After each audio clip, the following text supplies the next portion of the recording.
Good evening everybody and welcome back to TTTV. This is TTL F1 here on a Thursday night and we bring you season 14 and the penultimate round of this season. My name is Kieran McGinley, joining me is Andy Campbell. We're here in Austin. Yeehaw Andy, how are you tonight?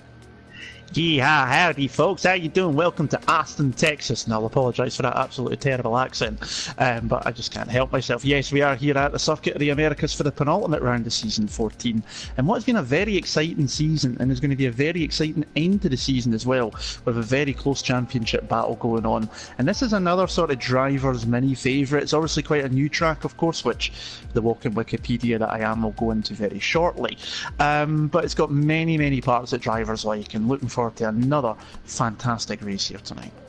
Yeah, well, 20 corners takes us around this circuit in Austin. I'm sure Andy will take us on a hot lap when we get to qualifying, but one thing's for sure, Andy, is there's DRS zones up towards turn 1, and what is weird about turn 1, it starts off quite flat and then you go uphill, so your braking zone is actually later up over the crest. I'm sure you're going to take us through it on the hot lap anyway, but it's going to be a very interesting turn 1 that goes, you can go about five cars wide if you really want to, but then it narrows so quickly down towards the apex.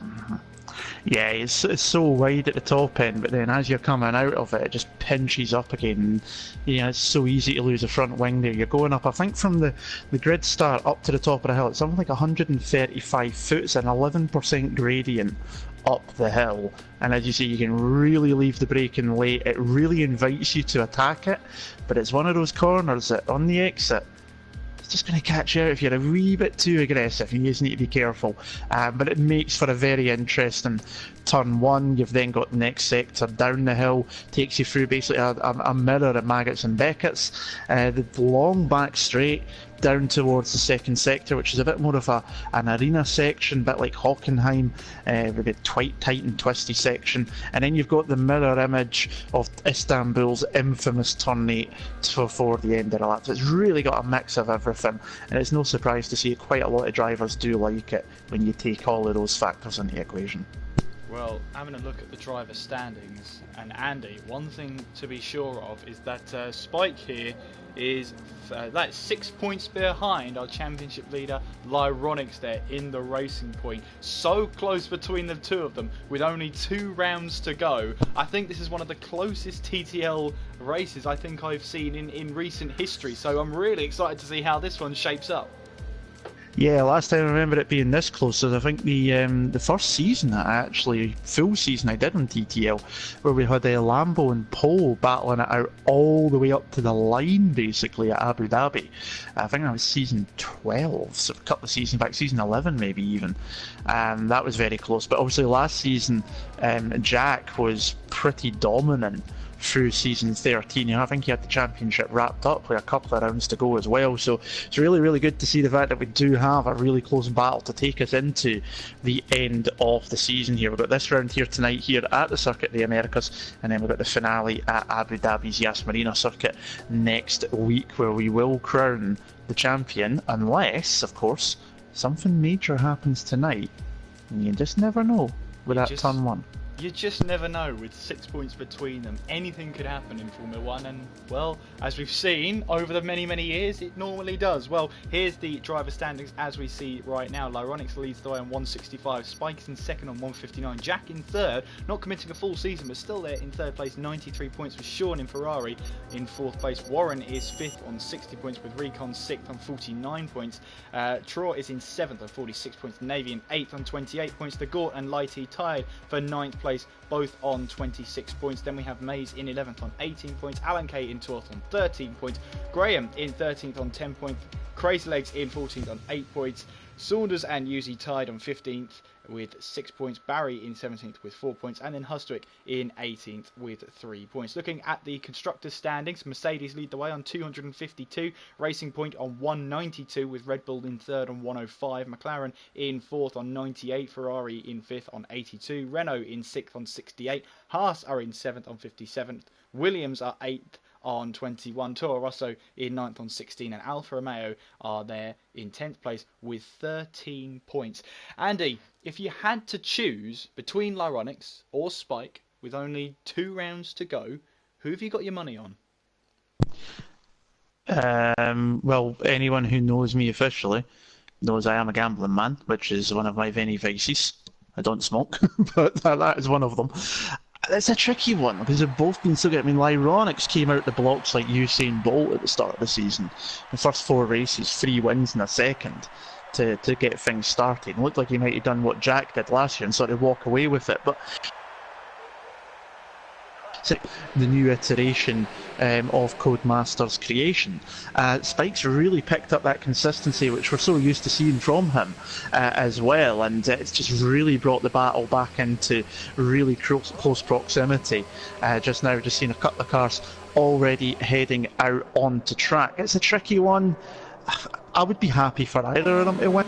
Obviously doesn't have the TTL Championship yet. Spike has, but he's the kind of driver, as we said last week, that you would think would probably have had more than just the one championship that he has got. So I think either of them would definitely be worthy of it, and I wouldn't like to pick, because I've got great respect and a great amount of time for both of them. I'm just hoping for a good clean fight all the way to the wire next week in Abu Dhabi. I will say one thing though, one person to watch out for tonight is Spike's teammate Jack. He's won the last 2 races here in TTL F1, Season 13 and Season 12, so he's on for a hat-trick tonight here at Kota, and well, we know the pace he's got. He's 3rd in the championship despite not taking part in a full season this year in his championship defence, so he could definitely throw a spanner into the mix there, and it would also help for Mercedes in terms of constructors' points as well. One person to also watch out for is Warren. He's had a little bit of a dip in form recently, but that takes nothing away from the start of the season he had. I mean, 2nd place in Austria, 2nd place in Germany, 3rd place in Belgium, 6th in Singapore, then did not finish last round at Japan. A little bit of a lull in form, but it'll be great to see him back up there. He's really leading that charge with Red Bull and got a new lease of life into that team. Also Saunders as well, his teammate, currently obviously 7th place. But let's have a look. Andy, who are you picking for your flying lap? I'm actually on board with Warren. I'm going to take the Red Bulls. He's into the final couple of corners, nicely timed, so we will stick with him in his Red Bull. He's on the hard compound tyres as well, so he's going to put a little bit of a banker lap here onto the front straight of this 3.427 mile track. DRS wide open, and you can see just how steep the hill is. Late on the brakes, use that white line for the pit exit as a bit of a vantage point. Nicely into the apex, quickly up to 3rd to eliminate wheel spin, back down the hill. Maybe a bit too much curb there on the inside of turn 2. Now into this Beckett's and Maggott's sort of complex section. Running a bit wide there though through what was turn 5 into turn number 6, and then towards turn 7, back up the hill slightly. Turn number 8, and then the kink of turn 9 as we come to the end of sector 1. It looks like someone's ran wide there. One of the Toro Rossos staying out of the way. We come down the hill onto brakes about 75 metres for turn number 10. You need a very good exit out of here because we've got an extremely long back straight up ahead of us. DRS wide open, very early doors into the straight, and we're going to see plenty of overtaking opportunities over 200 miles an hour. Looking for the braking point about 70 again, around about 80 metres. It's so amazing how late they can brake in these cars sometimes. Back up the gears into this twisty infield section. Turn 13. 14 is a lot trickier than it looks because you're trying to get on the power. 15 is not really much of a corner, and then 16 very, very tight. Got to be very careful. Now in to the mirror imagery, Istanbul's turn 8. He's got to pick the apex there for the first part and then flying it through the second part up to turn 19. Use a bit of the curve on the way in on the right hand side. Don't run too wide on the exit. White line for pit entry is your braking point for turn 20. Line it up, straighten the car out over a line. A 134.1. There was a mistake on that lap that cost him probably about half a second or more. Jack though, a 131.7 right out of the blocks. He's absolutely flying already. Let's see Lyronix then. He's making his way all the way down that long straight towards turn 12 and then on towards 13 and 14 here. Obviously overtaking opportunities, well, they're few and far between here. Turn 1 is a definite after that DRS zone and on towards the apex there. You've got also turn 11, however, it is a slow speed corner, but you've got that massive stretch of DRS, so expect turn 12, the left-hander just after that DRS zone, to become a hot point for overtaking, and really everywhere else is just setting up for the move. Here's Lyronix then making his way around the final corner and on towards the start finish straight. Let's see what his lap time is. It's a 133.1. 1, and he puts himself into 4th place on those hard tyres. Maybe his teammate goes just a 10th quicker on 2-step softer tyres. So that is a big statement from Lyronix there. Yeah, it's not a bad lap time there from the championship leader on the hard compound tyre. As you see, his teammate only 2 times quicker than him on the soft compound tyre. C2, C3 and C4 tyres are the compounds here tonight. But yeah, decent lap time there in the hards. We've seen Lyronix do this a few times this season, where he'll take that initial step on the hardest compound tyre, maybe jump onto a medium set rather than the soft set for the end of the session, and run a bit of an alternative strategy into the meantime. So yeah, keep an eye on that moving on. Spike's dropped in just behind him, but 6 times down on the hard compound tyre, so we will expect to see him improve when he puts on a softer set of tyres. It's a tricky one, this track, in my opinion, for the compounds. You know, the soft tyres, they're not too bad, but again, they will wear out, especially when you're going through that first section with the fast left-right combination. It's like Maggots and Beckett's at Silverstone. It will really wear the tyres out pretty quickly. So it's a tricky one, more likely to see medium to hard or hard to medium. We may see some people push the soft into the hard compound tyres, but depending on how bad or how good they are on tyre wear, it might not be the fastest option round here. Here's Saunders then making his way through, as Andy calls it, the mirror turn 8 of Istanbul. Now coming through the Stappen corner on towards turn 19 and turn 20. Careful not to run too wide on the exit of 19. Very easy to invalidate your lap during qualifying. Then in towards turn 20. Let's see what Saunders can do then towards that start finish line. 32.2 from that Red Bull puts him up into 2nd place. Not a bad lap time whatsoever. Yeah, decent lap time there from him, jumping himself up the leaderboard there. But still a wee bit of time to make up, obviously, towards provisional pole. Just shows you straight away just how quick Jack has came out of the box there, because usually on that first run you'll see people maybe slowing down towards the end, because especially if they're on the soft compound tyres, because they maybe don't want to qualify on those. But your defending champion, outgoing champion, has just put down a marker right away. I would expect that we will see people get a lot closer to that, possibly even beat it as well. I think we're capable of maybe a low 31, maybe even just sneaking into the high 1 minute 30s, but need to be a really, really good lap for that one there. 18 drivers here tonight, which is fantastic to see. We're unfortunately missing Recon, who's in the chat saying that the update has played up because his PlayStation is about as useful as a Sega Mega Drive, and I believe Liam Houswick might still be hopefully coming, because he didn't realise there was an update before he came into the session, I think.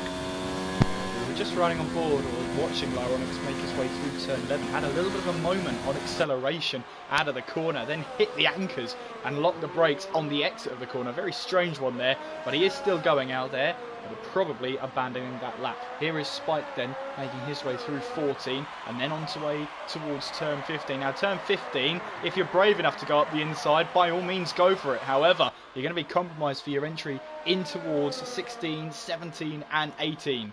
As you make your way now towards turn 19, you can see the McLaren in the distance there. That I believe that is Lighty. As now we see Spike making his way around the final corner and on towards that start-finish straight. Let's see what lap time he can do this time. He goes 9 hundredths faster, 1:33.75, and that doesn't move him up the table. However, it's still a quicker lap, so you never know. Those 700ths of a second might all be he needs to get that extra bit of a motivation to try and get that pole position. I do like how Spike has been handling the championship pressure though. He's going to go out there, have some fun, and if it happens, it happens. Yeah, and I mean, even with only an improvement of 7/1000ths, the consistency to get within that lap after lap is pretty friggin' impressive in any rate. So he's doing a good job, and yeah, he's you know, he's been around TTL for a while, Spike. He's obviously a regular. I don't like to use the word veteran because I'm sure he'll absolutely destroy me for that one. But you know, he's been around for a while. He knows how things work. There we go. Liam Houswick has joined, so we're up to 19 drivers. That's absolutely fantastic to see. And near full grid. If it wasn't for Recon's 100 meg every 3 hours download speed, you need to move, mate. But Spike's definitely, you know, a very experienced guy, and obviously, as you say, he's taken the whole approach of if it happens, it happens, because he knows there's no point in getting too wound up about things, because if you just start to do that, then you're just not going to drive well. You need to be driving well, and to drive well, You need to be having fun, usually is how I look at it. If you're having fun, you drive better. Simple as that. Draw then into turn 7, cut the corner as Jack goes quickest, 1:31.4, and he said that there were going to be faster lap times, and Jack's put that marker down. 0.8 of a second ahead of Saunders. Of course, though, drivers behind, most of them, have still yet to have a second run, and the track is always improving. We have weather forecast that it's going to be dry for the entire weekend as the Gort then makes his way all the way towards turn 11. That right-hander, very heavy braking zone, and then on towards the straight here. This very, very long straight, perfect to go side by side, slipstream, whatever you want to do. I'm really, really glad, though, we're not seeing the farcical events back in Monza, everybody realising that you don't need the tow. It's not essential around this track, and I think that's very good to see. Yeah, that I still remember the best part of that was Lando Norris's tweet afterwards when it was him on his scooter. He'd photoshopped in front of them all going through the Curva Grande. That was the best part of it.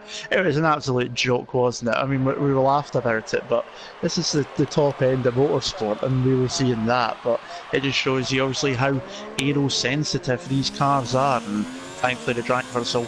I'm sure they'd appreciate a tow down that long back straight, but they're not going to go waiting for miles and miles just to pick up the slipstream off of one other car. If it's there, it's there. If it's not, it's not. Get on with it is the best thing to do. 6.5 minutes to go. We've only had 12 drivers set a lap time. We're still waiting on laps from Charlie, Mays, Graham, Gypsy George, Old Man Barry and T-Roy, who's just came back into pit lane. Charlie, Mays and Old Man Barry are on laps just now, while George is on his out lap in the Williams, so we'll see if they can avoid the invalidation of the stewards during their quick laps and see if they can finally get a lap on the boards. The Gort goes up to second place, by the way, 1:32.2, as there is Charlie making his way through turn 19. He's got a Mercedes right on his tail, and that is actually Spike as Charlie abandons his lap there. And I think Spike was on an outlap anyway. I think he was. Oh, he goes a tenth quicker, actually. That wasn't an outlap. So even with that tow, he goes a tenth of a second quicker. So that means he's building up the pace.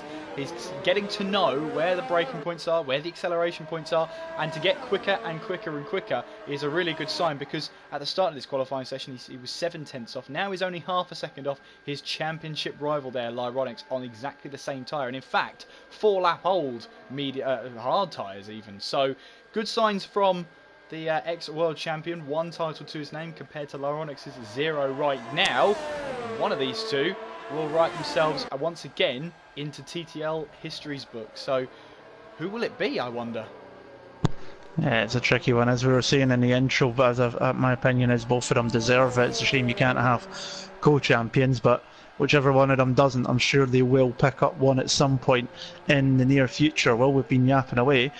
Both the Red Bulls have popped themselves up onto the second row. Sam has just put himself up actually now onto the front row with his latest lap time. 3 tenths down on Jack, so a little bit of competition for the Mercedes driver at the moment. Warren put himself into 4th position, still about a second down on pole, and you can see quite a few of them now are pushing for those soft tyres, so they want a wee bit of qualifying glory in there. Mays has got himself up into the top 10 in 7th place. He's splitting the 2 Tor Racing points at the moment. Yellow flag in Sector 3. Yuzi has retired. I'm guessing he's had an incident. If it's a yellow flag on track, might be wrong, but hard to tell because I don't know where he is. But he is out of the session, as Liam Houswick has left the session, having not even got in there. Obviously not able to get in the car for qualifying, and hopefully he's going to be around for the race, because it would be nice to have that extra driver in and have a near full grid. Still 4 minutes to go, so hopefully he will be back. Still waiting on a number of cars to set laps. 2 of them still in pit lane. Might decide, you know what, I'll just stick about at the back and hang around. There is Liam back into the session. I get the feeling he's maybe not able to get into qualifying, and that means he's going to have to start from the back of the grid on the race. And correct me if I'm wrong, Kieran, does that mean because of Parc Fermé rules he's going to have to run with a default setup if that's the case? Yeah, that is a risk. Just running on board with Old Man Barrows, he puts himself up to 11th place on a set of medium tyres, looking to try and get his great run he had in Japan on Tuesday in TTL F2, 6th place after a late Crazy Legs error. Gifted him that 6th place. He'll be wanting to carry that momentum forward. But yes, I think that used to be a thing. I'm not sure if it is a thing right now. However, if you do miss qualifying and you make the start of the race, there is a chance you could be locked to a default setup, not necessarily the default setup. That's quite true. There is 5 of them. I'm thinking of Project Cars where you only get a choice of 2. Because that's what I'm so used to racing on. Well, at least until Tuesday. We'll come into that later. But yeah, good. Well, it'll be interesting to see what goes on. Hopefully he does get into it, and hopefully he can get something he's happy with, regardless. Because the last thing you want when you've spent a bit of time practicing and getting a setup you're comfortable with is to not be able to use it, and just making it feel absolutely useless sometimes. But 2 minutes 40 left in the session. It's been pretty much the whole way through the session. Jack at the top of the standings. He was one of the first ones, if not the first driver, to set a lap time, and he's been at the top ever since. He's just came back out onto track as well on a brand new set of those soft compound tyres, so he's burned his way through his allocation already with his 3 runs. This being his 3rd one. Still supporting the black helmet with the tribute for Antoine Hubert from the other week, obviously the F2 driver who's tragically taken from us in Spa. And I've seen obviously Lyronix is still running his number 19 on that racing point as well, as T-Rod's retired from this session. So where is the McLaren, because that is on track? Yeah, he's coming out of turn 1 there. He went 3rd place with that lap, and he's just thought, that's it, job done. So no further laps from him, and he is currently in 3rd place, but he will be no higher than that. 1 minute 43 on the clock. Most cars are on their outlap. There is Navy though making his way through turn 11. Interestingly though, on the medium tyres, when he set his best lap time on a set of soft tyres, that lap time though was a 1:33.0. You can see Navy's plans here to try and take a better position on a different set of tyres to start on as he breaks all the way down towards turn 12. We've also got Charlie and Graham who haven't set lap times just yet. Charlie here is on a flying lap right now as he makes his way towards turn 12. There is Graham making his way through the S section now. Very tricky to get this one right, almost Silverstone-esque. However, there's lots more undulations in it to make it even more tricky. Navy then making his way through the full right-handers here, but he's backed off completely. I wonder if he's going to go again. Yes, he is. That's exactly what's going to happen. So, obviously, Navy not happy with his lap. He's going to have to go again if he wants to set that better lap time. Here comes Light E all the way up towards turn 1, starting his lap in the McLaren as he makes his way through now. Not had luck on his side. He'll be hoping to try and keep his head down. Currently 6th place right now. Warren making his way now down the long DRS straight, down towards turn 12, using that red tarmac as much as possible before it invalidates your lap time. It's braking now hard down towards turn 12, downhill as you go into the braking zone, so very easy to lock up your tyres there. Jack has just started a flying lap. Let's keep an eye as well on Lyronix and Spike, who are also on outlaps. Lyronix has just started his flying lap. Spike then making his way around the final corner. They timed it much, much better than the drivers in Italy did. They're going to make it to the flag, and Spike starts his flying lap now, so we've got to keep an eye on those drivers. Here comes Navy then down towards turn 11. Let's ride back on board with Warren as he's about to go around the final corner. The Gort then goes up to 3rd place then with his latest lap time. Here comes Warren then towards the line. He goes 2nd, 1:31.5. Great lap time from Warren to try and get himself back into that form and back into his stride. Lyronix now making his way through turn 10 and all the way down to the braking zone at turn 11. Charlie at turn 11 right now, but he's lost the back end. That could be session over. It's session over for Alan Kay as he pulls over to the side. Not happy. Maybe he invalidated his lap sometime out there. But Graham on a flying lap. Spike also on a lap. He's on the medium tyres. And what about Lyronix? Also on the medium tyres as he makes his way now down towards turn 12. Light E coming towards the line and making his way. Does he go faster? Yes, he does, but not enough to move himself up the field. Navy now making his way around the final corner in the racing point. Can he improve? No, he can't. It goes a tenth slower. How about Lyronix then and Spike? They're just making their way now through the 3rd sector. Let's see now, flying through, riding on board with Lyronix for the rest of his lap then on towards turn 19 and then towards turn 20. It may not be pole position here, especially with these medium tyres. Jack goes quickest though with a 1:30.8. Here's Lyronix then around the final corner. What can he do? It's 6th place for the Racing Point car. How about Spike though, who I think made a little bit of a mistake down towards turn 19. Through turn 20 we go. Yeah. And let's see what sort of lap time can he set. He goes 8th fastest then. So 2 grid positions separate the 2 championship rivals. The Gort then, I believe, is making his way back towards the pit lane. There's Graham then, who comes across the line, doesn't improve and stays in P15. So the Gort and Alan Kay then coming back towards the pit lane. But Jack there, 1:30.8 from the Mercedes driver. Third place in the championship, looking to try and wrap up his best of the rest status, with Warren in second, Saunders in third. What a showing from the Red Bull guys. They absolutely really enjoyed that qualifying session, with the Gort there in fourth, Traw in fifth. Oh, I was spinning back the clock with the Gort and Traw fourth and fifth there. Lyronics in sixth, with Lighty in seventh, Spike in eighth, Navy in ninth, and Mays rounding out the top 10. But there is your pole sitter here in Austin for the US Grand Prix. Jack for Mercedes grabs pole position, and that's a phrase we say all too often.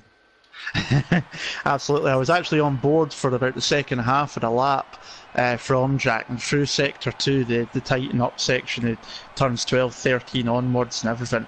The car looked pretty well planted. It was a quick lap. He was a couple of times up through sector 1, which that's where I came on board, but through the second sector and through to the end of the lap, that car was glued to the track.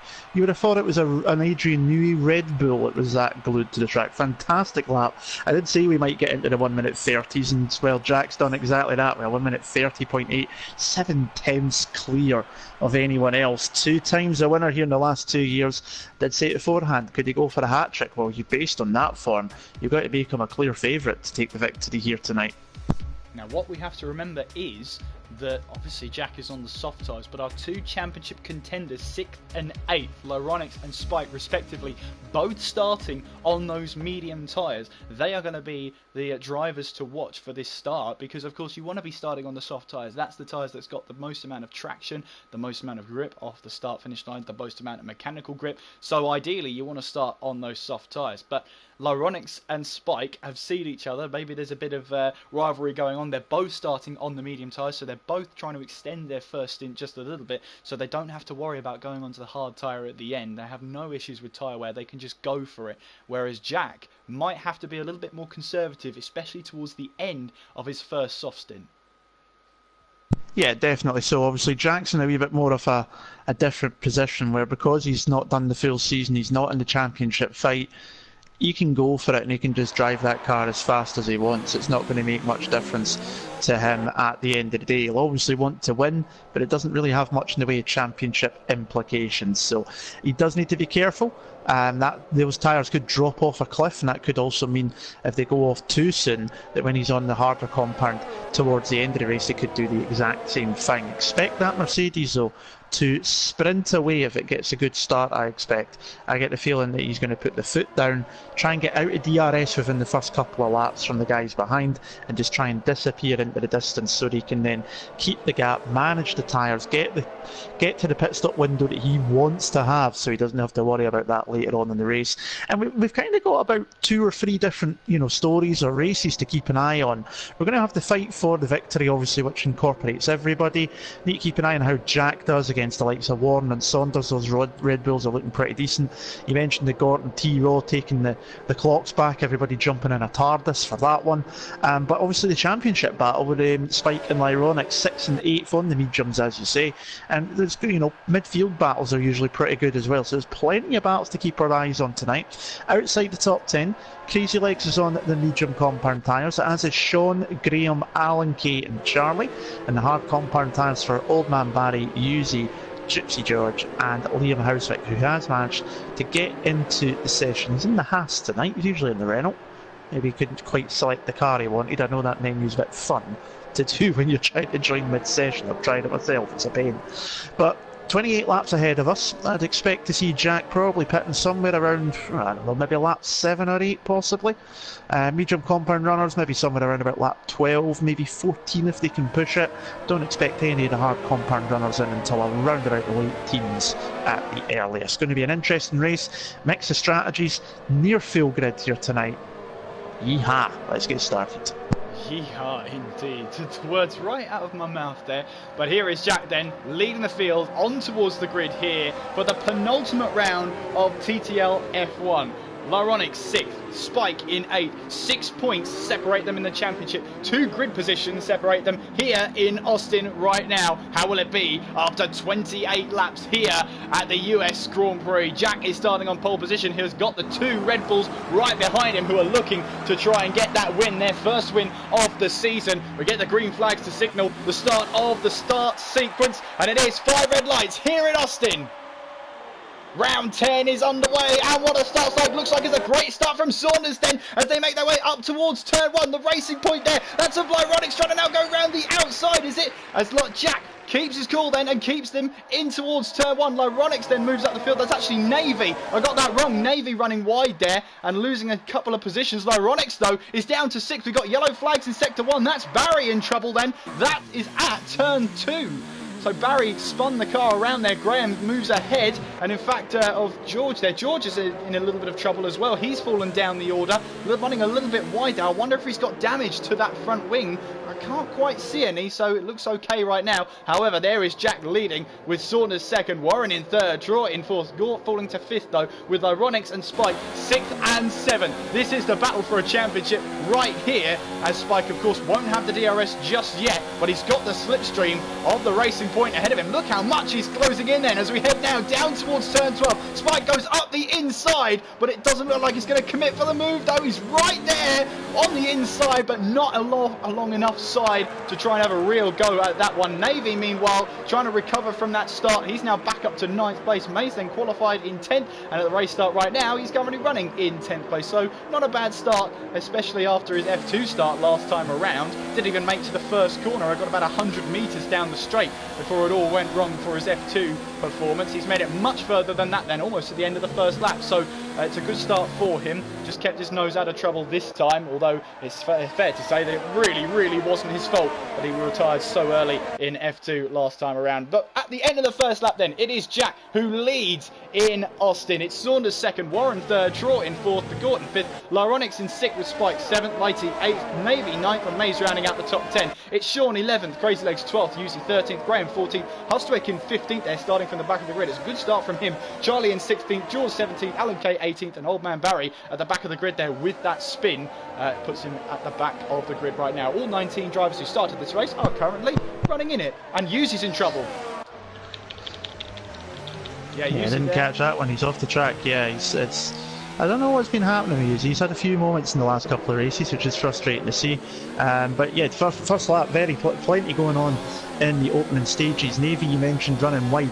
He made it 4 wide into turn 1.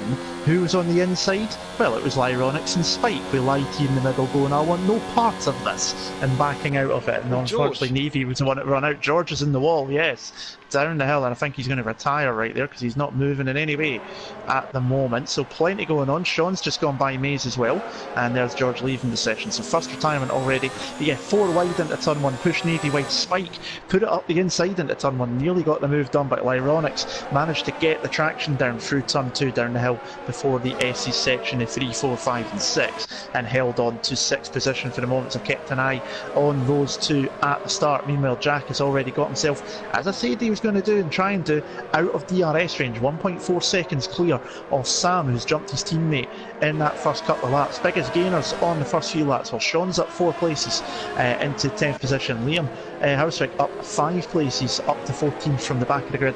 Biggest losers, if we ignore George who's out of the race, Uzi's down 4 places, and Old Man Barry, who we've seen off the track in the first lap as well, down at 3 places. Everyone else pretty much within where they started, maybe 1 place either side of their starting position, and relatively clean. Didn't really see any front wings or anything disappearing off in the opening stages, so everyone's managed to keep their noses clean. It means they can get into the long slog now and try and get through the rest of this race. Yeah, hopefully my mic starts behaving now, but making his way down towards turn 12, it is Spike. Watch out for Navy as well, really closing in on the back of Lighty and really not wanting to have a move down the inside there. You see up ahead, Saunders is trying to break the slipstream to his teammate Warren. Meanwhile, riding on board with Navy, we've also got the battle between Lyronics and the Gort up ahead as well. We see that is Lyronics trying to move up the inside, didn't quite work there. There's Navy up the inside of Lighty in towards turn 12 and gets ahead there.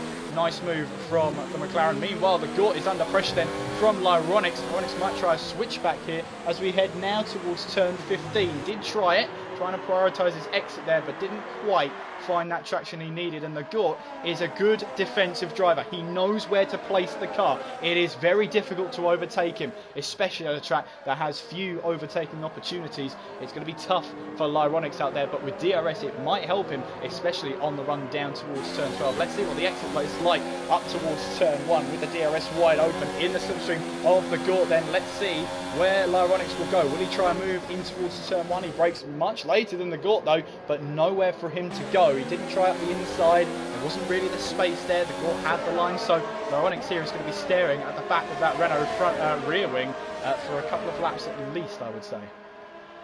Yeah, it's quite possible. Although the Gort's run a little bit wide there through that tricky section there through turns 6 up towards 7 and 8, and that racing point is all over the back of the Renault right now. I'm watching this from the best seat in the house. I'm on board with the Mercedes and 7 for Spike, who's watching all of this, ready to pick up the pieces. And the thing is as well, from Spike's on board, you can still see second place up ahead, and Saunders, Warren, T-Row as well, so they're all still pretty close together. It's just the leader who's kind of made a bit of a dash for it. The only other bigger gaps are further down the field. Here goes Lyronix, but Spike's closing up pretty quickly as well. He looks to the inside, just showing his nose, filling the mirrors of his championship rival just to go, hey, I'm still here, don't forget about me while you're looking at the back of that Renault. I'm still kicking around and I'm going to get you at some point. That's what he's hoping to do.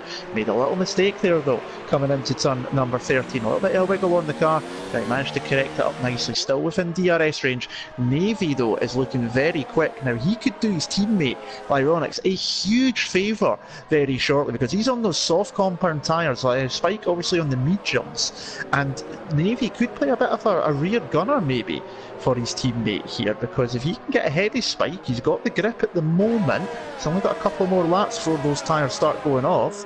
He could really cause a bit of a headache here for Spike, and if he can stay in that sort of window later on in the race, he might just make a bit of a difference. He might become a factor in this race, which could also then become a bit of a deciding factor in the championship battle, even if it goes to next week. So he might, just might, take some points away from that Mercedes. And as I say that, I've jinxed him because he's just picked up a penalty. Crazy Legs here closing right onto the back of Mays right now as we head through the S section. We're keeping an eye on this battle as well as they now make their way in towards turn 7, then through turn 8. It's that S section that never seems to end. And then we head through turn 9 and thankfully it's over. Now you can focus on the run down towards turn 10. As we see now through into the braking zone of turn 11. Mays runs a little bit wide. Crazy Legs tries to go for it, but he won't have the traction there on the exit. Let's jump on board with Lyronix once again as we just head away down towards the braking zone of turn 12. Lyronix isn't quite close enough there, and making the move stick. But meanwhile then, side by side then, Crazy Legs and Mays as we make our way now down towards turn 12. Mays has the outside line, Crazy Legs has the inside line. That is roll reversal towards the next corner. Mays going to stick his nose up there. He wants to keep that position and defends it really well. But Crazy Legs is not either giving up on this position as they head now down towards turn 15. A little bit of wheel banging there. Great respect between these two drivers here as they make their way through the right-handers side by side now as the Haas runs wide at its home Grand Prix. Heading our way towards 19 and 20. Crazy Legs is not giving up on this one whatsoever as we head towards the final corner. As Warren here is really close to the back of his teammate, then in towards turn 1, and he's passed him. So Warren passing Saunders there. Andy, you had a better view of that. Team orders or fair play? No, fair play. It was just a DRS, better exit out of the final corner and late on the brakes up the inside. Kept a little bit of a gap between them so they didn't hit each other. Clean move from Warren, as we said earlier on. He's been a bit of a find this season since joining into the league. He's been very quick in some stages, but look at Lyronix. He's any closer to the back of that Reynolds gearbox, you can probably tell what oil's in it by having a sniff at the rear end. Then he goes up the inside into turn 11 it is, yes, and he's made the move now up into 5th place, and you'll get the DRS out the back of that as well because he passed the detection point while still within a second. But look at Spike now, he needs to get past the Gort. The Gort's going to try and attack back on Lyronix. We're not going to go free wide. Spike's going to have the period of him, surely not. Contact early, oh, just manages to avoid that one there. The Gort's going to lose out in 2 positions here though as Spike follows his championship rival through, and I thought he was going to have the period of him there up into turn number 12, but great racing between the 3 of them there. But Lyronix got a much better better exit out of turn 8 and 9. It was right on the gearbox, made the move done before the back straight, but it nearly came a cropper there, but Spike's followed him through, is still with it, and look at this battle. 2nd, 3rd, 4th, 5th, 6th and 7th are all pretty close together. Navy's not far off as well. Lighty taking the wider line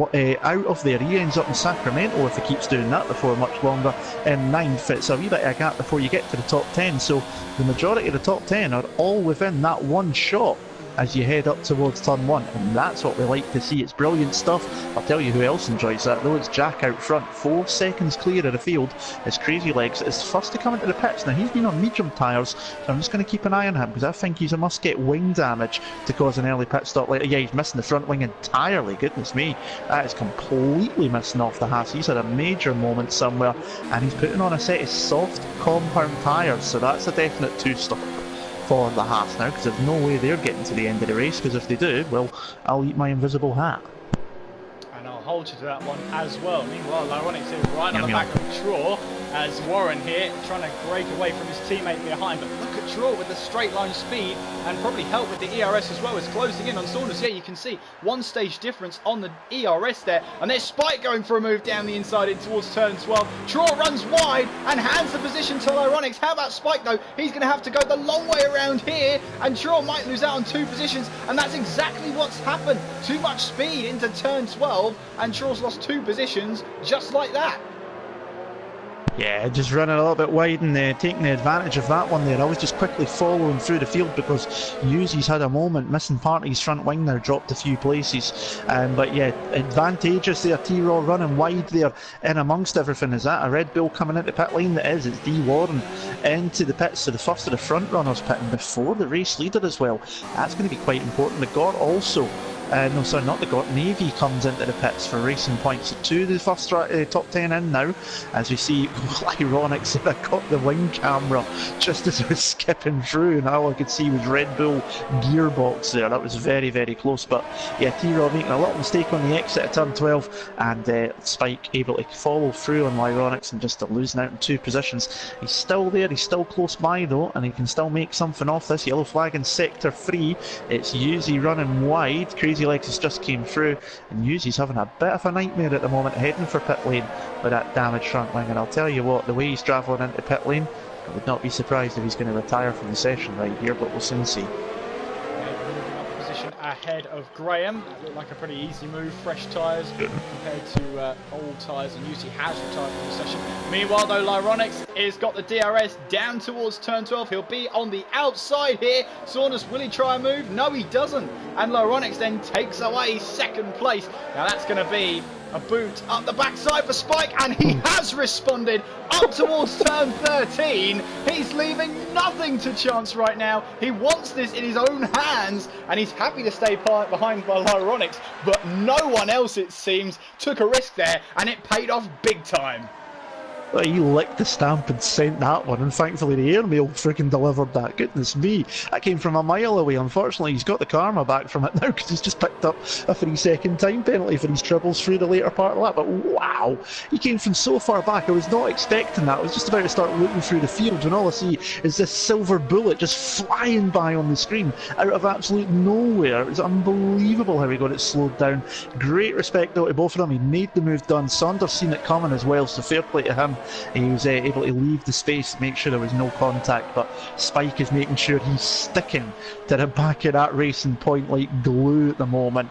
But he does have 3 seconds now that he's going to have to hope he can either make up, or that Lyronics makes a mistake and costs himself a wee 3-second penalty, because that could come back later on in the race, especially if it stays as close as this. Pit stops are still in effect. Jack is still out there though.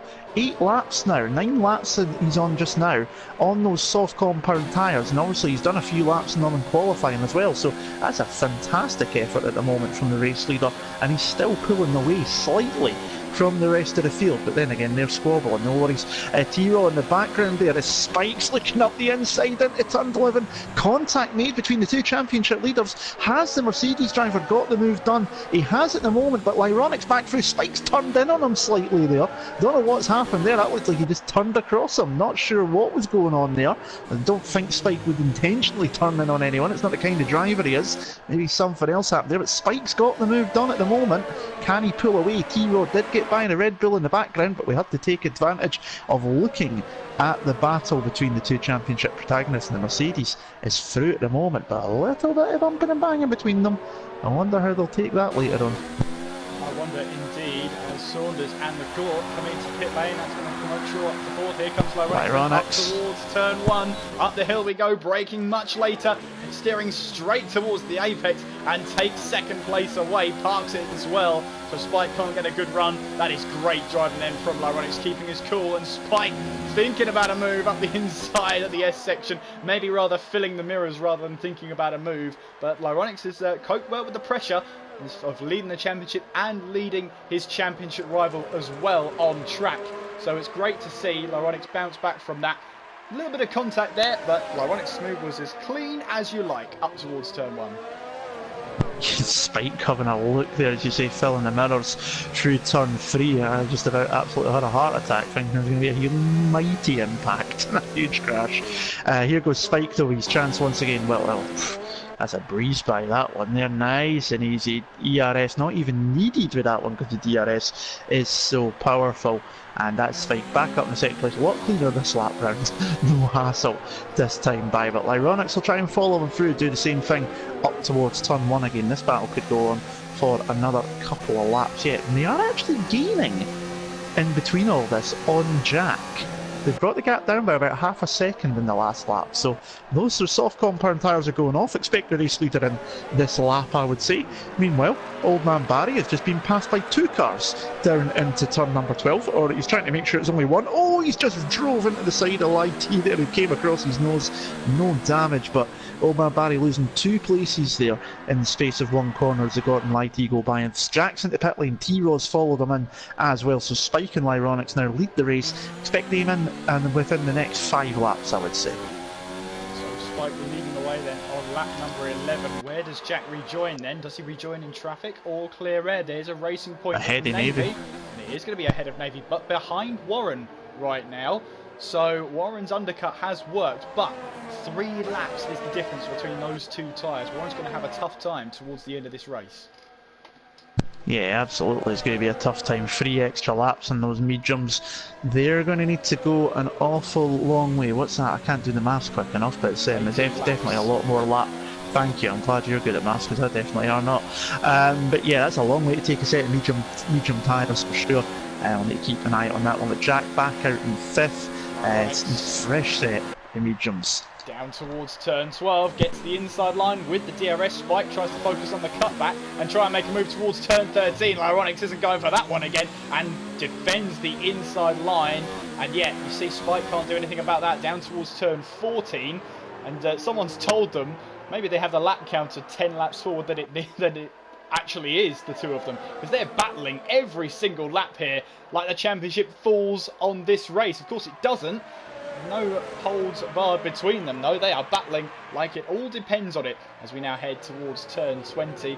Just another thing in the background, as Annie was saying, 18 laps is a long way to go on those medium tyres. That's only for Jack. That's Jack's half of the story. Warren's going to go 21 laps. Here is Spike then up towards turn 1, and a quite an easy move so far up the inside. Lyronix will try a little bit of a cutback here, try and get the better exit down towards turn 2 and through turn 3, but it's not really an overtaking opportunity. This is a chance to follow the car ahead. Spike then retakes the lead here in Austin, and Jack meanwhile goes up the inside of Warren at turn 1, and Jack gets the move done as well. And how about that? How quick was that? That was 1 lap it took for Jack to catch and pass Warren there. Yeah, definitely. So Warren was basically parked the car basically middle of the road. Jack thought about going the long way round, realised, no wait, it's wider up here, I can still get by, stuck it up the inside, got the move done. Warren nearly cut back, he got that much better on the power that he basically nearly pushed the Mercedes through the apex of the corner. That's how quick he was going. Meanwhile, Lyronix and Spike, this battle's absolutely brilliant. Great respect between these two. Down towards turn number 12 again, and one more time, passing and repassing. The Racing Point retakes the lead off the race for now, and Spike has to redo it with second. He's going to obviously have to think about it again, maybe up to turn 1, maybe down to turn 12 next time by. Meanwhile, Jack's already got himself up to behind and ahead of Sean, so he's back up into P3, which is the net lead off the race, and he is absolutely flying. You can see the ghost car there if you're following Jack, which is of George's Williams. He left the session after lap 1, unfortunately. Lap 12 of 28. We're not even at halfway distance yet, Kieran, but there's been so much going on here. And this battle between the front twos, here goes Spike one more time. Up towards turn 1 he goes. Poor camera angles and front wings. They look good in some bits, but not when we're watching an overtake. And Spike retakes the lead of the race as his teammate sets the fastest lap of the race with a 1:34.9, and I'm sure that is a lot quicker than anyone else. In fact, no one else is even in the 35s at the moment. That's how quick Jack is round here. Circuit of the Americas specialist after recon at Suzuka last week, maybe? Troll losing the back end slightly out of turn 1. Interestingly, after those round of pit stops, Saunders has actually rejoined on the hard set of tyres, not the mediums. So obviously he's not confident in his tyre wear right now, whereas others seem to be. Lyronix, meanwhile, on those medium tyres in the slipstream with the DRS open. Let's see how this unfolds. Mode overtake for the ERS. Up the inside he goes, and I think Spike puts it down to mode 0, and well, he pretty much does, down to mode 1. It's then still side by side as we make our way towards turn 13. And Spike is looking for any spot he could try and move down towards turn 15. No, he can't. Too narrow there. And once again, Lyronix gets ahead, and Crazy Legs is out. Crazy Legs is out of the USA Grand Prix. Now, where has he gone off then? It's just He's on the right-hand side. Turn 9. Yeah, right-hand side of turn 9. So that is Crazy Legs' day done and dusted.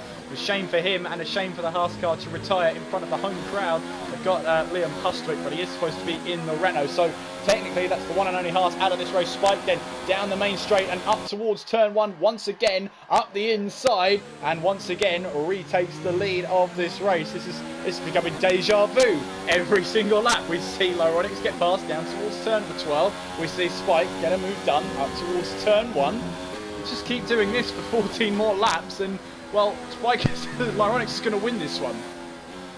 Oh, you know what, the way they're going at the moment, I'll quite happily take repassing and passing because it's so respectful.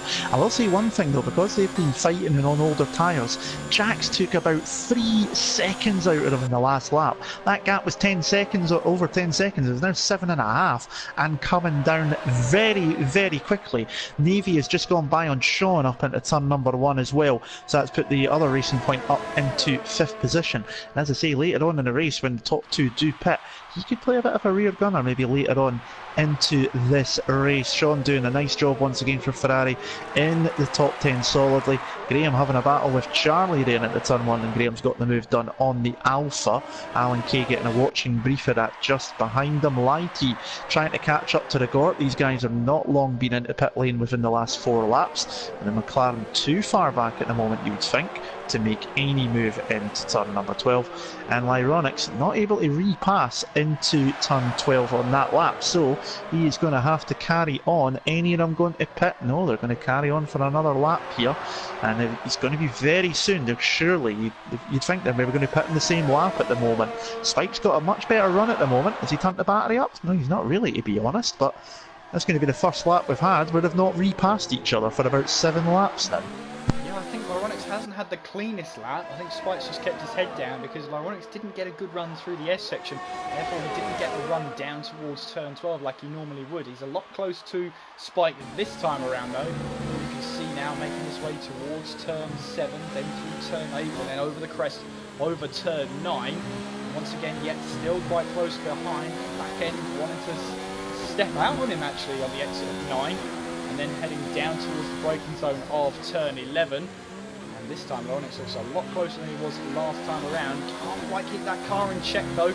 And look at that, then Spike gets that distance that he needs. DRS wide open for Laronix, who will get a distant tow down towards turn 12. You can see it's just too much. Mode 0 on the ERS, doesn't even bother switching up to 8th gear. And once again, Laronix stays behind. Well, Spike right now will still be looking in his mirrors, but having 2 laps now where he hasn't been passed down towards turn 12, he's going to start to relax a little bit and start to get back into his delta, the way he drives. That's quite possible, but at the same time Laronix might be playing the long game as well. He probably knows from his engineer that Spike at the moment has a 3-second time penalty to be added to his race time at the end of the race, so maybe he's playing it a wee bit more conservative, just sticking close enough at the moment. Although then again, as I say that, he's pulled into pit lane, so Laronix blinks first, Spike carries on for another lap, so let's see where the racing point comes back out onto the track. I'm going to try and make a guesstimate. I'm going to guess it's going to be somewhere around about where T-Raw and Sean are fighting at the moment, although Sean's just came into pit lane as well. So I'm going to guess probably 7th, maybe just behind Sam Saunders. Yes, Saunders is going to get him just going up the hill. He's got too much more of an overspeed, so Laronix is out behind the Red Bull and the McLaren. That's a bit of traffic for him. Soft compound tyres for the racing point, so he obviously feels he can take these the final 13 laps roughly to the end of this race. Can he make them last well enough so that he's got the pace at the end? He's going to have tons of pace at the moment, as you can see on back of Sam, like an absolute rash on a baby's bottom, and he's going to easily have this move done, I think, even before we get down to the back straight. I think he's going to pass him into turn 11.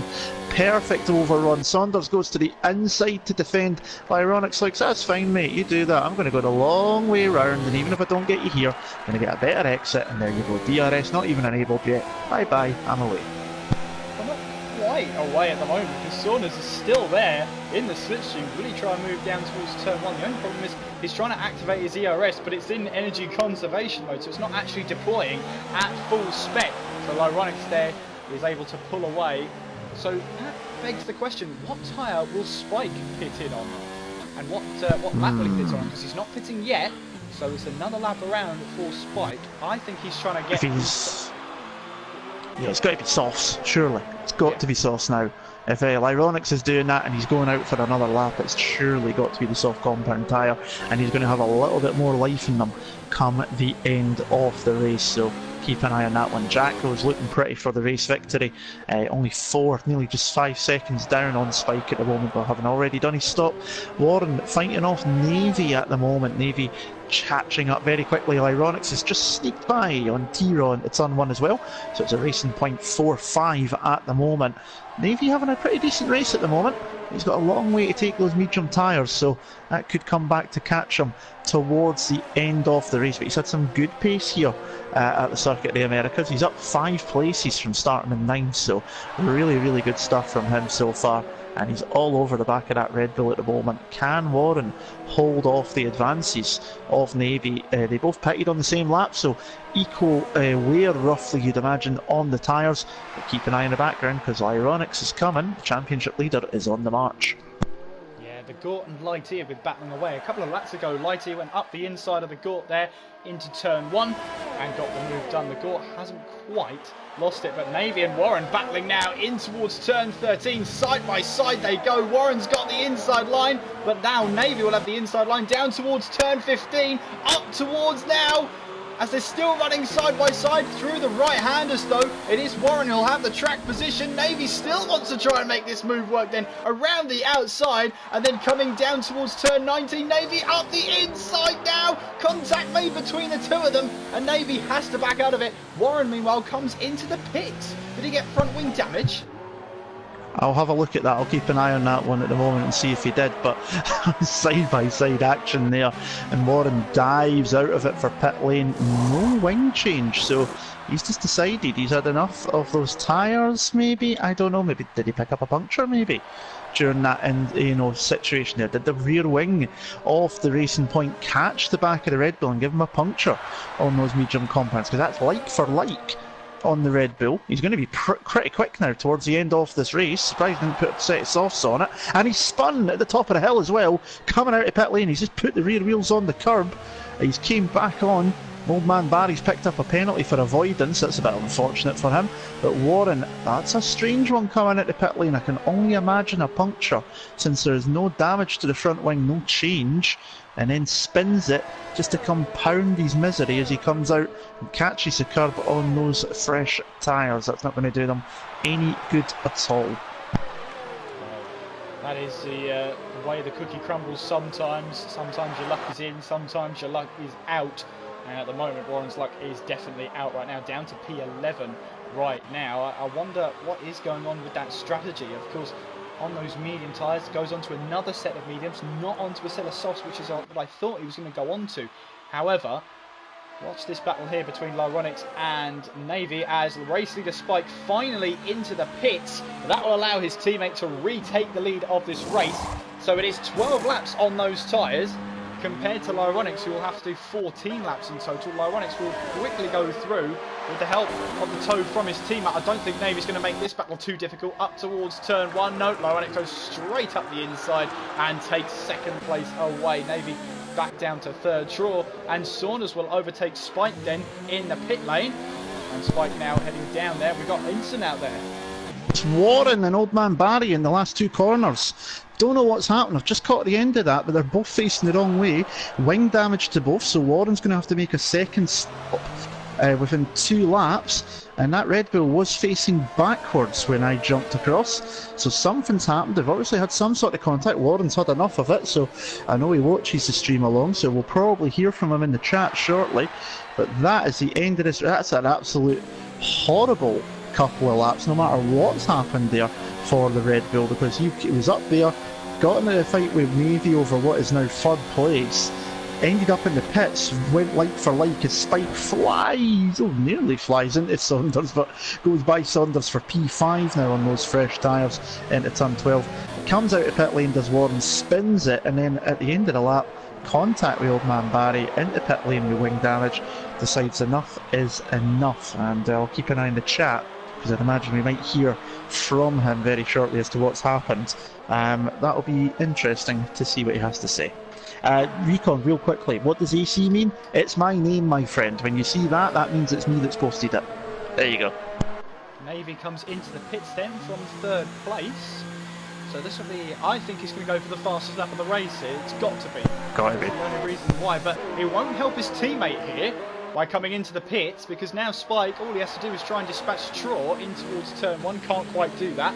However, as a rear gunner, well, Navy decides that's not his style. He goes on to a set of soft tyres. Lighty also in Spike. What about through turn 2? Maybe trying to put Traw under a little bit of pressure. These two are very experienced here in TTL. They know what each other drives like. They know they have that massive respect for each other. Then in towards turn 8 they go, and then on towards turn 9. Spike's got to be careful though. It doesn't take too much life out of these tyres early on. He's got 2 laps advantage on those soft tyres against Lyronics, but then he's got to try and make up 5.3 seconds as it is right now. Spike here in the slipstream behind Traw with the DRS open right about now. And this looks like it's going to be a pass then for what is going to be third place in this race. Let's have a look at the rear tyre, and there you can see Traw there behind him now as Spike moves up to third place before the braking zone of turn 12. Graham putting the pressure on Barry. Barry, meanwhile, has rejoined in 12th place at this moment in time. Only around about 10 seconds away from the points right now for Barry, so it's worth him staying in this race for now. Traw, meanwhile, is falling back a little bit. Understandable, really, considering Spike is on fresh, soft tyres. Here's a driver we haven't seen a lot of this race, and sometimes if you don't see a lot of yourself in the race, that's probably a good sign. Jack leads the way then with 8 laps to go, and 8.1 seconds is the gap between championship leader Lyronics. It is Spike in third with Traw in fourth, Saunders in fifth with the Gore in sixth, Navy running in seventh with Sean in eighth, Lighty in ninth, and Mays rounds out the top 10. It's Hustwick in 11th, Barry in 12th, Graham there in 13th, Charlie in 14th, and Alan Kay is in 15th place. George is running around as a ghost car. That means he has retired from this race. Warren, Crazy Legs and Yuzi have all retired from the race as well. We are down to 15 runners with 8 laps to go. Yeah, absolutely. Now it's an idea of keeping an eye on the gap between Lyronix and Jack, and also the gap between Spike and Lyronix. Obviously, 3 laps fresher tyres for the Mercedes driver. He'll want to get ahead. He's got a 3-second penalty. Old man Barry's Oh, already that's a car through. off in the background as well. Well, I was just watching Barry go around the outside of Hustwick. Meanwhile, right in the background, Lighty dropped it at turn 1. Well, that was a sight to see. I've never seen anything like that happen before. I've never seen a battle happen in front of me and then something else completely different happen in the background. That was incredible. Yeah, things will catch out at any given point there. The Slighty drops it, as you say, but he's managed to keep going at least. The car's still in one piece by the looks of it. Housewicks came into pit lane.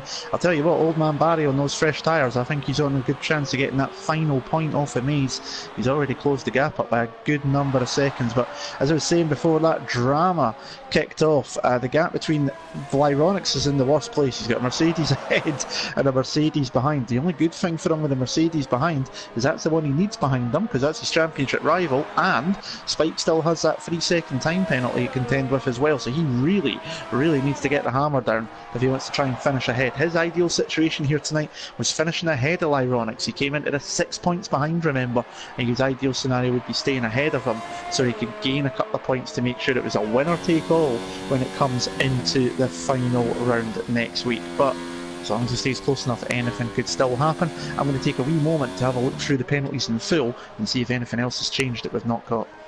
Uh-oh, that means I'm in charge. Uh-oh. Anyway, Saunders is close to getting on Troll. Saunders is close to getting on Troll though. 2 seconds is the gap right now as they both make their way now down towards turn 11. That's Lighty coming into the pits. He actually got a 3-second time penalty for corner cutting. Did he corner cut coming into the pit lane? Is that even possible, I wonder? Anyway, he comes in for a new set of soft tyres. He's obviously going for the fast lap and also a new front wing as well. That's going to put Barry up towards the points now. I wonder what the distance is between May. It's about 1 corner, 4.9 seconds to be more exact. There is still a chance here for Barry to score some good points here for himself and for Williams as well. Lighty, though, it has not been a great season for him whatsoever as we now head up towards turn 1 with him rejoining in 12th place. He's trying to try and go for the fastest lap of the race. However, he's got to make up at least 10 seconds to get himself into the points, because of course you can score the fastest lap of the race, you really can. However, the point only counts if you finish in the top 10, so he's got to make sure he meets that criteria for his fastest lap of the race point to count. Meanwhile then Traw, Definitely. yeah, Traw still holding that gap between himself and Saunders. The gap between Lyronix and Spike, by the way, has levelled out at just under 5 seconds. Yeah, so it seems to just be steadying out a little bit there in regards to the penalty situation. We know that Spike has that 3-second time penalty. Lyronix doesn't have any penalties at the moment. However, both of them have both had 2 additional warnings as well. So one more warning for either will put another 3 seconds onto their race times. And obviously Lyronix will be trying to avoid that as much as possible. As Spike picks up just as I'm talking about it, I'm not taking part in commentator's corner tonight because he's probably going to kill me now. That means it's 6 seconds. And that's probably just ruined his chances unless Lyronix makes a mistake towards the end of this race of getting ahead of the racing point, which means that Lyronix is going to extend his lead into next week by, I think it's another 3 points, is it, between second and third? Yeah, it is, so it'll be 9 points if it stays like this. Well, if it stays but look like at this, T-Raw actually. T-Raw's got right there. He's within 2.5 seconds, but T-Raw does have penalties himself, so it'll be interesting to see how that one goes out as Navy flies by on the Gort on his fresh tyres. Yeah, good move down towards turn 12 with the DRS. Lovely move there from him, and up to 6th place he goes. So, well, let's run through those penalties again, just so we're clear. Lyronix, how many seconds, Andy? None. So Spike's got 6 seconds worth of penalties. How about Traw? T-Raw has, I'll just go back around, T-Raw's got 6 seconds worth of penalties as well. Saunders has got 3 seconds and Navy has got 3 seconds as well. The Gort is also on 3 seconds, and most of them are on 3 seconds. Jack and Lyronix up front are on none. But Lyronix is close to getting another warning. He's on 2 already, and another one could quite easily trigger a penalty for him. Spike obviously trying his best to push as hard as possible, and he's just running a wee bit too far onto the track limits. But T-Raw close to the back of Spike within about 2.5, 3 seconds, but he has got 6 seconds worth of penalties as well, so it's not going to matter at this point in time unless Spike picks up any more before the end of the race. The one to watch would be if Spike makes another one, would be Saunders, because he's only on 1 time penalty at the moment rather than 2. So if Spike picked up a third one, you could see a Red Bull on the podium still. Well, Barry here is putting some pressure on Mays here as they now make their way towards turn 1, and Barry on the fresher set of soft tyres now goes up to 9th place. Mays is not going to let this go. He's trying to go around the outside, trying to cut back. Barry's got the line though and moves now up into 9th place. Good move from Barry there up towards turn 1. Helped with the DRS, but he still had to make that move stick up the inside. Mays did try and have a go back around the outside. Didn't quite work for him. Barry now up to 9th place, but he's 29 seconds behind the next car, Sean. And, well, with Sean, he always seems to end up in a race of his own whenever we're commentating over him, Andy. That just seems to be his thing. Currently running in 8th place. He started 14th place in qualifying. It's not been a great day for him. However, in terms of recovery drive, it's not been a bad race. No, it hasn't been, as Sam's just picked up a penalty, so there goes that Red Bull podium possibility. But yeah, Sean ends up being one as the loneliest number through most of the races. Not necessarily the worst thing in the world. Means you got less chance of anyone else ruining your race at the end of the day. 13 seconds behind the Gort in 7th. He's got 29 seconds over Barry, who's in 9th. As Lighty has just gone past on Graham well before the braking zone into turn number 12, so that's McLaren back up into 11th place. He's got 11 seconds to catch Mays, but he's on extremely fresh tyres, so that'll be an interesting one come the final couple of laps. Can Mays hold on to that final championship point to make it a double point score for Ferrari here tonight? But Sean, I've been impressed with Sean recently. You know, he's been doing well. He's had some really good improved pace. He's also been showing some really good improved pace within the Project Cars League as well. Took a victory at Watkins Glen Saturday past as well. So he's really picked up in the last wee bit as well. I've been really impressed with his pace and consistency, and we're really looking forward to seeing what he can do moving forward with a wee bit more time and pace as well.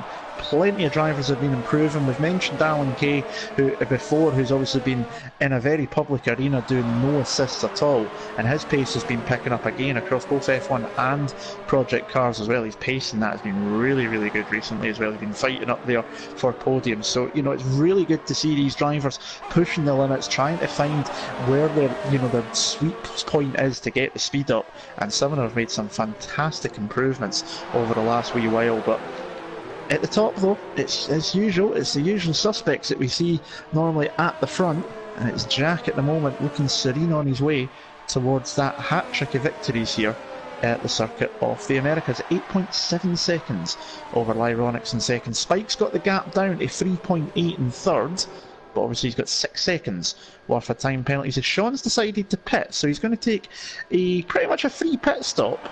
Bob Van Barry shouldn't be anywhere near him when he comes out, so it's a free pit stop, fresh set of soft compound tyres. He's gone for the additional point. He wants 5 points rather than 4, so keep an eye and see if he can do anything in the last 2 laps to steal away the fastest lap, which is currently with Navy at the moment on a 33.8. Sean's going to have to go something to beat that. His fastest lap is 1.5 seconds down on that at the moment, but fresh tyres and a light car, everything's possible.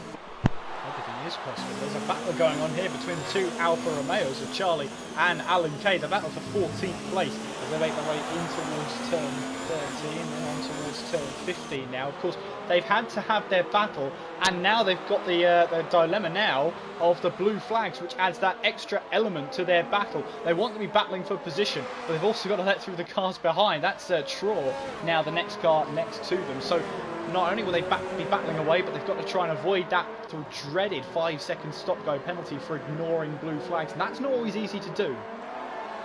No, definitely not. I mean, you've got, 3 times that you can get away with it, but you don't want to be holding them up. But at the same time, when you're having your own race, and especially here between Alan and Charlie, it's over,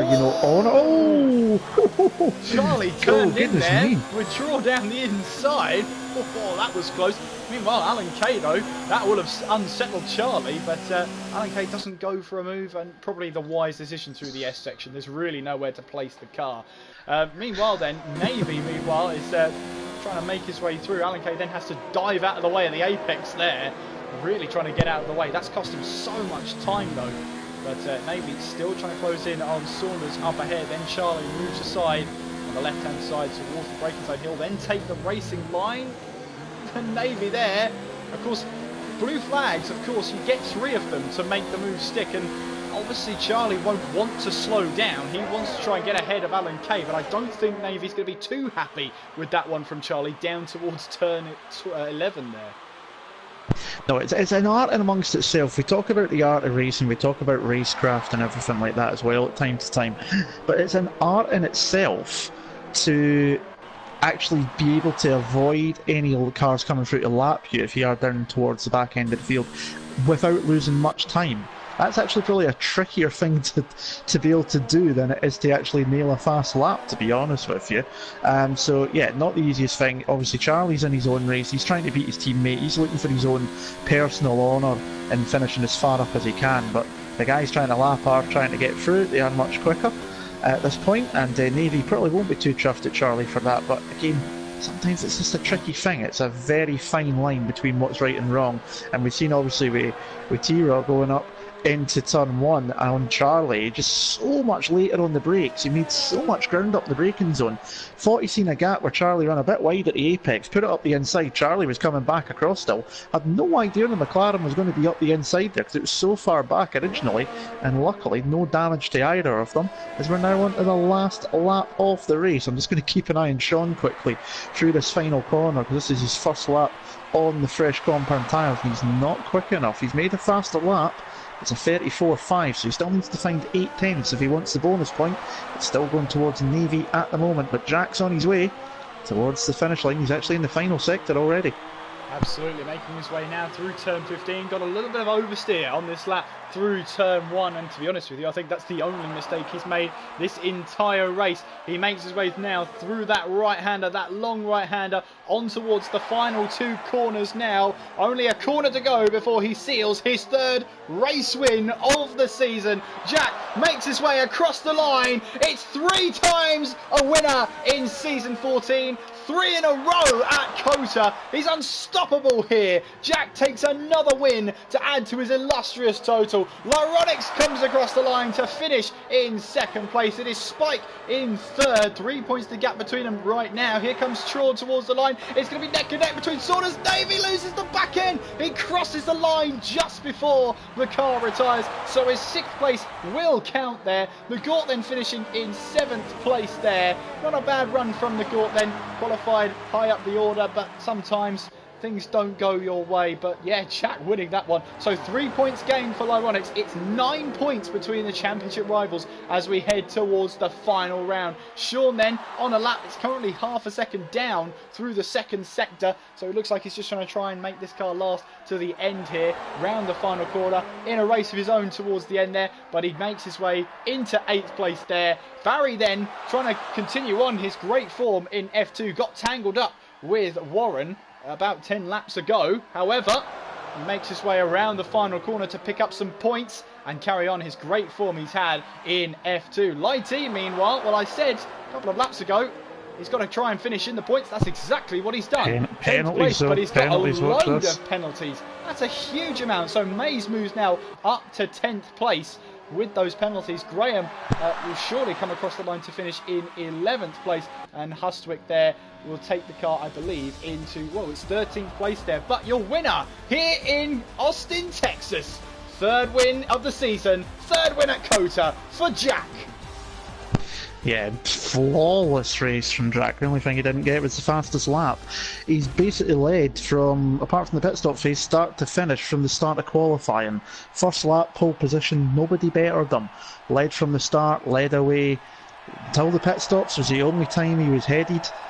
Perfect race apart from taking the fastest lap, and it just shows you that despite the fact he's not been here for a full season, if he had been, we could be looking at a three-way scrap for the championship into next week. But Lyronics has done what he needs to do. 2nd place, he's been ahead of his championship rival. It's another 3 points gained between now and commentator's corner. I'm going to try and work out the permutations, but as we know, my maths is terrible. Not many for the award that I usually give out. Maze and Lyron, it's the only two with no penalties on the board that I can see off there. George doesn't count because he wasn't in control. So Jack wins from Lyronix in second, Spike in third. There's your podium positions. It's T-Ron in fourth, Saunders in fifth, Navy in sixth place with the extra point for the fastest lap. The Gort in seventh, Sean in eighth, Old Man Barry with another good result in ninth. Maze takes the final point just purely because no penalties in 10th. Then it's Graham Lighty ends up in 12th with 25 seconds worth of penalties, which is enough to take him to Mexico. Liam Housewick finishes in 13th, Charlie in 14th, getting the better of that Alfa Romeo battle between him and his teammate Alan Kane 15th. George retired on the first lap, his car was going round as a ghost the whole race. D1 Rao tired after contact with Barry, then obviously Yuzi and Crazy Legs also out of the race as well. Well, those were your unofficial results here for the US Grand Prix, and that brings to an end to the penultimate round of the season. 9 points in it. Lyronix leads Spike by, well, it's not exactly going to be winner takes all, because if my maths is right, it needs to be, well, so you've got to take into effect the fastest lap of the race point as well, which is a new thing for us. We've never had to do this before. We've had to do it now. So in terms of race wins, well, Spike has 3, Lyronix has 2 after this round. So if it finishes level without Lyronix winning, which is impossible, then Spike has the upper hand on race wins. So if that means if Spike wins and gets the fastest lap of the race, with Lyronix finishing second, Spike wins. That's what also means.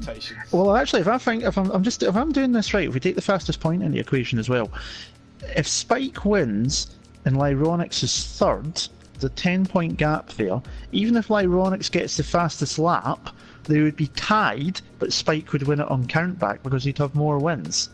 Actually, so even in that situation. Actually, I just got my maths wrong there, because the gap to first to second isn't 8 points, it's 7. So that's wrong. Don't listen to me.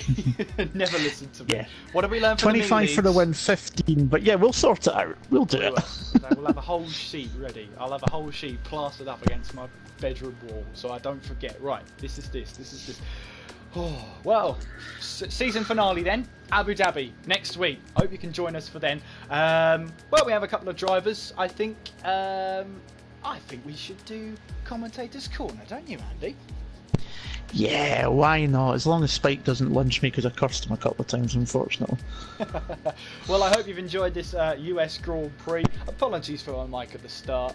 It needs to be much further away. It's very powerful, but at the wrong moments, especially on lap 1. So I do apologise for that. However, last race of the season with 9 points between our championship rivals. We've got Commentators Corner coming up. Make sure you're subscribed to the channel. Make sure you hit the notification bell so you're notified every time we go live. We'll be live in about 2 minutes time to cover Commentators Corner. Make sure you follow the league on Twitter. It's at TTL_F1. Make sure you follow me on Twitter at KSMCGF1. And make sure you follow Andy on Twitter as well. It's Andy81287.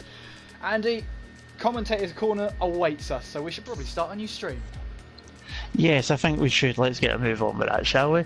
Absolutely. We're back in a couple of minutes with Commentators Corner. Don't go away from the channel.